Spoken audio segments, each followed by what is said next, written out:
नमस्कार, रायसीना रिपोर्ट्स में आपका एक बार फिर स्वागत है। मेरा नाम है राजेश आहूजा और आज हम बात करने वाले हैं जर्मनी के म्यूनिक शहर में हर साल होने वाली म्यूनिक सिक्योरिटी कॉन्फ्रेंस की, जिसमें दुनिया भर के वरिष्ठ नेता, संसद सदस्य, सेनेटर्स, शासनाध्यक्ष सब इसमें शिरकत करते हैं। बहस मुबाहिसा होता है उन तमाम मुद्दों पर जो कि दुनिया की सुरक्षा के लिए आने वाले कुछ सालों में खतरा बन सकते हैं। पिछले साल की कॉन्फ्रेंस में अमेरिका के उपराष्ट्रपति नए नए बने थे, जेडी वैंस। उन्होंने ये कह के धमाका मचा दिया था कि यूरोप को माइग्रेशन और फ्री स्पीच की अपनी नीतियों में आमूलचूल बदलाव करने की जरूरत है, और साथ में यूरोप को जो खतरा है वो अंदरूनी है, बाहर से खतरा नहीं है, यूरोप के अंदर से ही यूरोप को खतरा है। पिछले एक साल से डोनाल्ड ट्रंप ने पूरी दुनिया में उथल पुथल मचा रखी है। दूसरे विश्व युद्ध के बाद अमेरिका के नेतृत्व में पूरी दुनिया का एक जो ऑर्डर बना था वो अब लगता है तार तार करके बिखर रहा है। क्या मित्र क्या शत्रु, अमेरिका ने किसी को नहीं छोड़ा। यूक्रेन पर अमेरिकी नीति का कोई ठोर ठिकाना नहीं है। टैरिफ को लेकर अमेरिका ने किसी को भी नहीं बख्शा है। वेनेजुएला पर छापा मारकर मॉडरो को पकड़ लिया गया है और अमेरिका ग्रीनलैंड पर आंखें गड़ाए बैठा है। ट्रंप कई दफा कनाडा को अमेरिका का 51वां राज्य बता चुके हैं।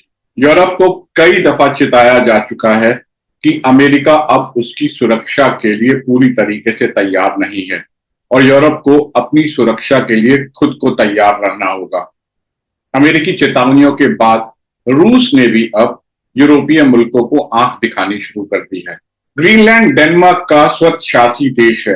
डेनमार्क ने साफ कर दिया है कि अगर अमेरिका ने ग्रीनलैंड को ताकत से हथियाने की कोशिश की तो ये नेटो का अंत हो जाएगा।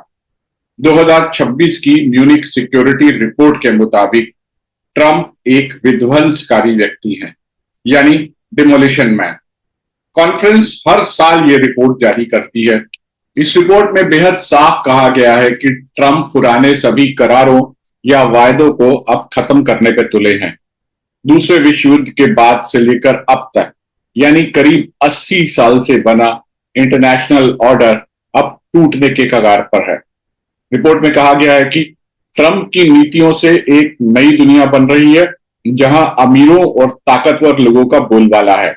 रिपोर्ट के लिए कई मुल्कों में जनमत संग्रह किए गए।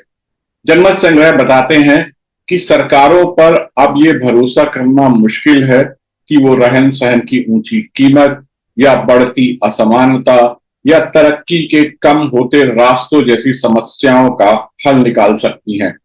फ्रांस में 60% लोगों की राय थी कि आने वाली पीढ़ी के लिए दुश्वारी और बढ़ेगी।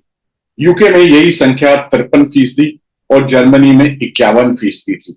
दुनिया भर में फैले अवसाद और नाकामी के इस माहौल के लिए डोनाल्ड ट्रंप को मुख्य तौर पर जिम्मेदार माना जा रहा है। ट्रंप इस बार इस कॉन्फ्रेंस में नहीं आएंगे।